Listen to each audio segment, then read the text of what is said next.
The Pittsburgh Pirates take 2 out of 3 over the Washington Nationals 4th of July weekend in D.C.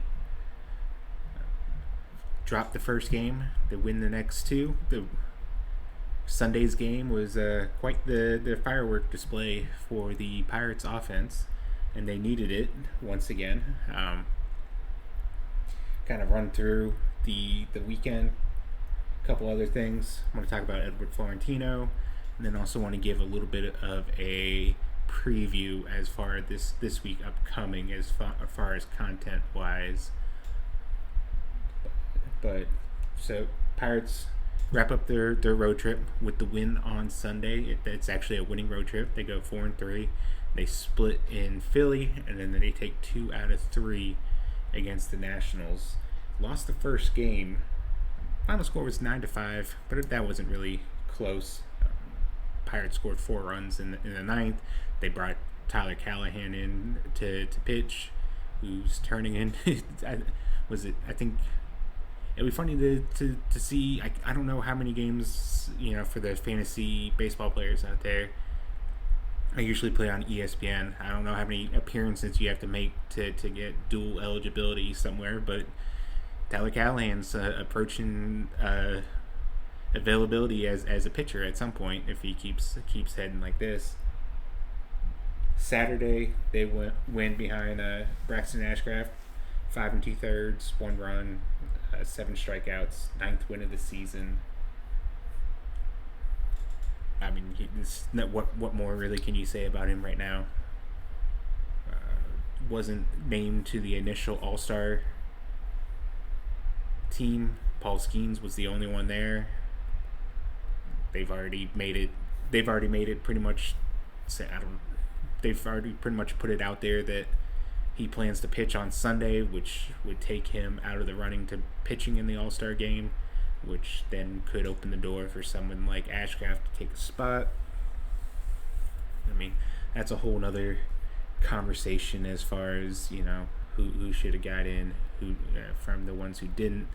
Brandon Lau, Brian Reynolds, Ashcraft, they all made very, very strong cases. You kind of figured, honestly, if none of them got voted in, you're looking at 1, maybe 2 at most at that point. But obviously, I don't think anyone was expecting Skeens to be their lone representative. So shifting to Sunday, they win 11-5. They jump out to a 4-0 lead early. Bubba Chandler struggles again.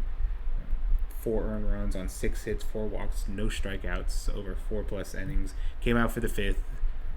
Walked 2 batters, gave up a hit, loaded the bases, nobody out. Mason Montgomery came in, allowed a sac fly, and then got out of the inning without any more damage being done.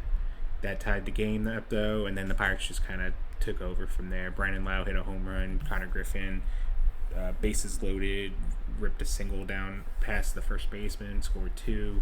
I think Lau followed that up with the home run at that point. They end up cruising. Bullpen did good down the stretch. So they take 2 of 3. They head into off day on Monday. They'll wrap up against the Braves and the Brewers, and then we're at the All-Star break. But a couple highlights from over the weekend, road trip in general. Bubba Chandler struggled some more. His ERA is up to 4.82. Biggest thing again with him is the lack of the strikeouts. He didn't strike anyone out. Only generated 2 whiffs. Neither were with the fastball. It's just kind of, I get that he's working things out, but it hasn't exactly been pretty as he's been working it out. The strikeouts are down. Didn't strike anyone out there. He's kind of building some momentum. It felt like the stat line didn't look good in that last outing against Philly, but I mean there's some other factors as far as him pitching into the 7th. I mean, he did put those runners on that end up scoring, but it's he's working through some things, and he's really having to dial back. It feels like to try to get it in the strike zone, and he's not striking anybody out with that. And I mean, I don't really care about the strikeouts at that point. Like if just need him to get these walks. Like if he's not going to be striking anybody out, like these walks need to be coming down, because it's a continuous thing, and he's at 52 walks compared to 79 strikeouts over 89 and 2/3 innings. It's well, he'll get the All-Star break to kind of reset and kind of figure something out, and see if he can he'll have one more start before that. We'll see if he can kind of build off of that. Notable guy, Mason Montgomery pitched twice over the weekend. Pitched well, has been pitching well. 6 of his last 7 outings have been scoreless. He's only walked 1 in his last 8. On this last road trip, 3 1/3, 1 walk, 7 strikeouts. So that's 7 of the 10 outs he recorded were by strikeouts. The stuff is there. I don't think anyone's going to question this stuff. It's a recurring theme with a lot on the pitching staff. Can he throw strikes? Is he going to throw enough strikes?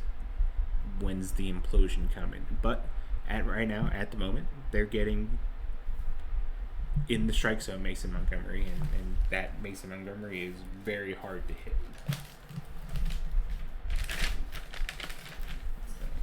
Paul Skeens will get to start on Tuesday against the Braves. So I think that would line up that as Paul Skeens, Jared Jones, and Mitch Keller against the Braves, and that would leave Ashcraft, Chandler, and then Skeens again against the Brewers, unless something changes. Flipping over to the minor league side, AAA had a nice little stretch. They lose 13-3 on Sunday. Jack Brannigan 2 for 4 with an RBI. Rafael Flores 2 for 4 with an RBI. And Manuel Valdez 2 for 4 with an RBI and a run scored. Noah Murdoch, who was added to the 40-man roster on Sunday. Davis Wenzel DFA'd. Murdoch had an upward mobility clause that he triggered, so the Pirates had to add him. I think generally when those happen, and I'm sure if Ethan listens, he can fact check me on this. Generally when those kick in, like they have to, it's to bring them up to the majors. But I'm sure something was like worked out or something like that. I don't know how those generally work. AA loses 10-0. Not much going on in that game. Titus Dimitru 1 for 4 with a double, struck out a couple times. Kyle Robinson made his AA debut, and I was really intrigued by it. Starting to seem like there's some stuff. He was clicking and whatnot, working well with them in Greensboro. Let's get him out of Greensboro, because when he was pitching at home, he was getting the home ballpark wasn't doing him any favors. First inning was really good. Struck out 2. After that, things kind of just went south for him. 5 earned, over 3 innings, 5 hits.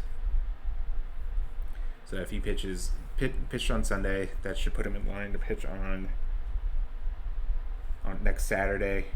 So for him to wrap up his first half. Greensboro, they lose 10-7. Edward Florentino 2 for 5. 2 home runs, 2 runs, 3 RBI. I want to talk about him a little bit more here in a second after I go through everything. Easton Carmichael 2 for 5 with a home run. Brian Sanchez 3 for 4 with 2 home runs. He's been hitting the ball really well. I made that comment on Twitter, like for as bad of a start as he had, and like I won't lie, he was one of the rougher watches when I was in Greensboro early. Like the bat speed didn't look great. He was having issues catching up to velocity. Wasn't really, was extending out of the zone. It was pretty ugly. But he's been hitting. Like he batted since then.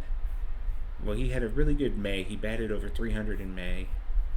June, he came back down to earth a little bit there, but July he's batting almost 500 in July already. I mean, small sample size, obviously, but he had 6 hits over the weekend, including a double, triple, 2 home runs, and he's really hitting the ball well lately. He's on a 1, 2, 3, 7 game hitting streak. So we'll kind of see if he can keep building on that. Interesting name, kind of like the last piece of the David Bednar trade. So not much. He didn't play at all, but 6'3", left-handed center fielder, plays really good defense. See if he can start figuring things hitting wise. He's a little bit older. His 4th of July birthday, so he just turned 22. We'll see if he can kind of keep taking that next step forward. Bradenton, they lose 9-8. They had a nice little comeback attempt late, but that came up short. Richard Ramirez, another player who's starting to hit well, 1 for 5 with a home run. Edwin Perez, 1 for 5, 2 RBIs. Jared Jones, I'm sure he'll end up back in Greensboro next week. He goes 3 for 4 with a double. Johan De Los Santos, a double, 2 for 5. That was his first extra base hit since May 28th, I think it was. So, and it was the hustle variety. It's seeing him hit that double kind of surprises me that he hasn't had one in so long, because it wasn't hit very hard. It didn't make it to the wall. The outfielder did an okay job of cutting it off, but he just got out of the box quick and made the turn and just kept going, and he made it in safe.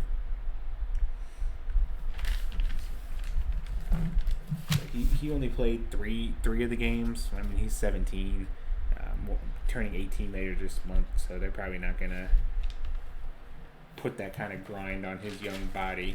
But every game is going to be a plus for him at this level, and there's been a little bit more swing and miss than you'd want to see. Obviously, it's still a small sample, so we'll kind of see if he starts getting back to the whole elite bat to ball thing. But the main guy I wanted to talk about a little bit extra here was Edward Florentino, second ranked prospect in the system, top 100 guy. Got off to a really rough start. There's still some swing and miss there.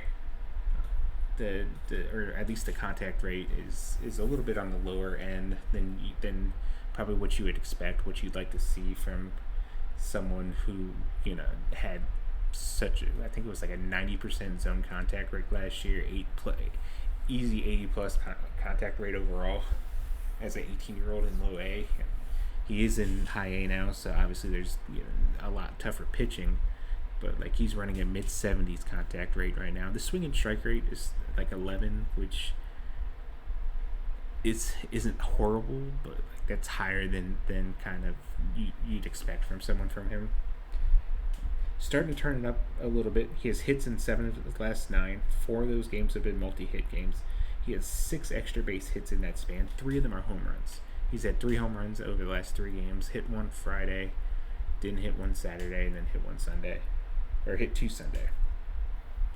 And I mentioned it on Twitter, and also it'll be in the 10 observations today. Kind of feel like it's kind of shifting to more of a power over hit. He for as good as he did, he still struck out 11 times. So the strikeouts are still kind of there. Still kind of struggling against spin, a little bit of stuff on the outer half. Is hitting lefties better than he did last year, but it isn't coming with a lot of slug. So most of it's just base hits and stuff. Does have a couple. I think he has 13 home runs, and 11 of them are against right-handers. So there's still 2 against lefties. He had one this week against a lefty, and he smoked it pretty good. But I'm still not going to expect too much power against lefties there. But as long as he can remain a competitive at bat, I think that's going to be the key thing for him. But trending towards more power over hit,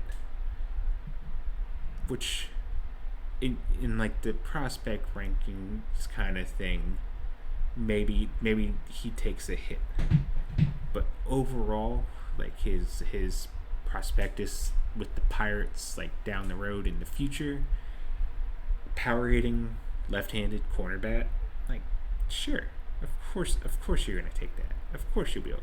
So what if he kind of drops a little bit in the top 100 and stuff like that? You're still talking about a left-handed power bat who can play a corner, who elevates to the pull side very well. Like he's one of the best in the minors at elevating and pulling the baseball. If you throw it on the inner half, he's gonna get it. He's gonna get under it enough, and he's gonna launch it. And you think about where the final destination is for him as far as it getting to PNC Park, that just kind of plays in perfectly for him. So, like I said, profile change is changing a little bit, but I don't think long term, unless the strikeouts start becoming more of a thing to where you know, maybe he's selling out a little bit too much, then we have that conversation. But until then, where he's at, I think it's a manageable thing where you're probably you're not looking at a 50 hit tool or like at some point people were like throwing 55s and 60s on it. You're probably more into that 45 range now.